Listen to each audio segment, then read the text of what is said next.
বন্ধ করা, বন্ধ করা, বন্ধ করা, গ্রেফতার করা, গ্রেফতার করা, হায় হায় সরকার, হায় হায়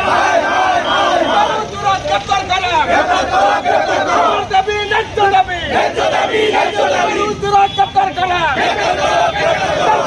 হায়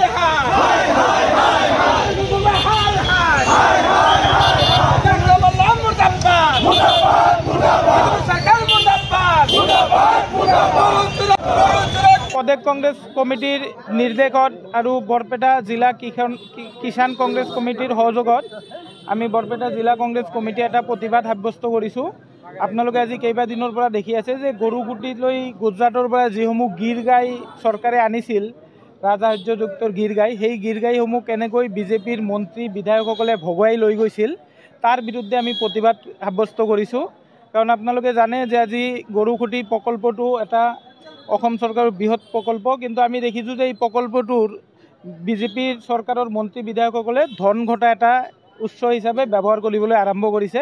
তাৰ বিৰুদ্ধে আজি আমি প্ৰতিবাদ কৰিছোঁ আৰু আমি অসম চৰকাৰক দাবী জনাইছোঁ যে এই গীৰ গাই আনি যিখিনি মন্ত্ৰী বিধায়কসকলে ভগাই লৈ গ'লে তাৰ বিৰুদ্ধে এটা তদন্ত হ'ব লাগে আৰু যিসকল দোষী সেইসকলক উচিত শাস্তি হ'ব লাগে। চৰকাৰী লোনৰ ৰাজসাহায্যযুক্ত যিখিনি ছাবচিডি সেইখিনিতো আমাৰ হিচাপত দুখীয়া মানুহৰ প্ৰাপ্য, কিন্তু সেইখিনি প্ৰকৃত গোপালকসকলক বঞ্চিত কৰি আজি মন্ত্ৰী বিধায়কসকলৰ পত্নীয়ে যিদৰে লৈ আছে, এইটো অতি লজ্জাজনক ঘটনা। আৰু তাৰপিছত আমি দেখিছোঁ যে যোৱাকালি গৰুকুটি প্ৰকল্পৰ যিজন মেইন মানুহ পদ্ম হাজৰিকা, তেওঁৰ কথাত এটা স্পষ্ট হৈছে যে চৰকাৰে গুজৰাটৰ পৰা মুখ্যমন্ত্ৰীৰ হেঁচাত ৰাজসাহায্যযুক্ত এই গীৰ গাইসমূহ আনিছে আৰু মন্ত্ৰী বিধায়কসকলৰ মাজত ভগুৱাই ল'বলৈহে আনিছে তেওঁলোকে সাংসদসকলৰ মাজত। এইটো খুব দুৰ্ভাগ্যজনক। অসমৰ ৰাইজে এইবিলাক কথা স্পষ্টভাৱে তেওঁলোকে চাই আছে আৰু এইটো মই ভাবোঁ যে ইয়াৰ প্ৰতি উত্তৰ অহা 2026ত বিজেপি চৰকাৰক অসমৰ ৰাইজে দিব।